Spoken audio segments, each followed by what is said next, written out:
ಗಜೇಂದ್ರಗಡ ಪಟ್ಟಣದಲ್ಲಿ ಶಿಕ್ಷಣ ಇಲಾಖೆಯಿಂದ ಪರವಾನಗಿ ಪಡೆಯದೆ ನಾಯಿಕೊಡೆಯಂತೆ ತಲೆ ಎತ್ತುತ್ತಿರುವ ಅನಧಿಕೃತ ಕೋಚಿಂಗ್ ಕೇಂದ್ರ ವಸತಿ ಶಾಲೆ ಬಂದ್ ಮಾಡಲು ಆಗ್ರಹಿಸಿ ನಮ್ಮ ಕರ್ನಾಟಕ ಸೇನೆ ಕಾರ್ಯಕರ್ತರು ಫೆಬ್ರವರಿ 25ರಂದು ಪ್ರತಿಭಟನೆ ಹಮ್ಮಿಕೊಂಡಿದ್ದಾರೆ. ಸಂಘಟನೆ ಜಿಲ್ಲಾಧ್ಯಕ್ಷ ಭೀಮಣ್ಣ ಇಂಗ್ಳೆ, ಯಮನಪ್ಪ ತಿರ್ಕೋಜಿ ಮಾತನಾಡಿ, ಅಕ್ರಮ ಅನಧಿಕೃತ ಶಾಲೆಗಳು, ವಸತಿ ಶಾಲೆಗಳು, ಬೇಸಿಗೆ ಶಿಬಿರಗಳು, ಕೋಚಿಂಗ್ ಕೇಂದ್ರಗಳು ಸಮಾಜದಾರಿ ತಪ್ಪಿಸುತ್ತಿವೆ.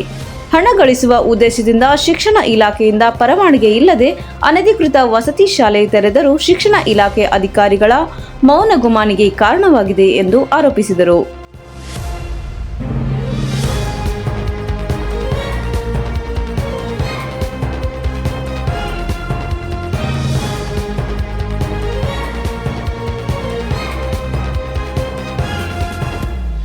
ಆನ್ಲೈನ್ ಕೋಚಿಂಗ್ ಬಂದ್ ಆಗಲೇಬೇಕು. ದೇಶ ಇವತ್ತು ಗಜೇಂದ್ರಗಡ ತಾಲೂಕಿನಲ್ಲಿ ಆನ್ಲೈನ್ ಕೋಚಿಂಗ್ ಮತ್ತು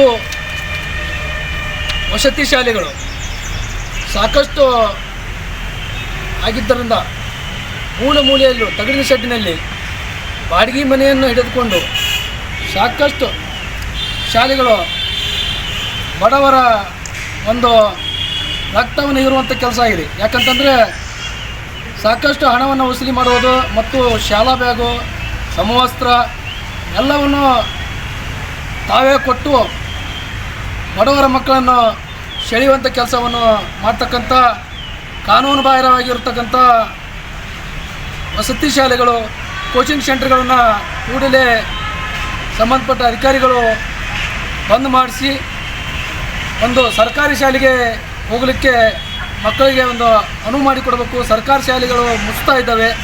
ಇವತ್ತು ಸರ್ಕಾರಿ ಶಾಲೆಗಳು ಉಳಿಬೇಕಂತಂದರೆ ಇಂಥ ಎಲ್ಲ ಅನಧಿಕೃತ ಶಾಲೆಗಳು ಮುಚ್ಚಬೇಕು ಅಂತೇಳಿ ಇವತ್ತು ನಾವು ತಹಶೀಲ್ದಾರ್ ಸಾಹೇಬರಿಗೆ ಮನವಿಯನ್ನು ಕೊಟ್ಟಿದ್ದೇವೆ. ನಮ್ಮ ಕರ್ನಾಟಕ ಸೇನೆ ಸಂಘಟನೆ ವತಿಯಿಂದ ನಮ್ಮ ಕರ್ನಾಟಕ ಸೇನೆಗೆ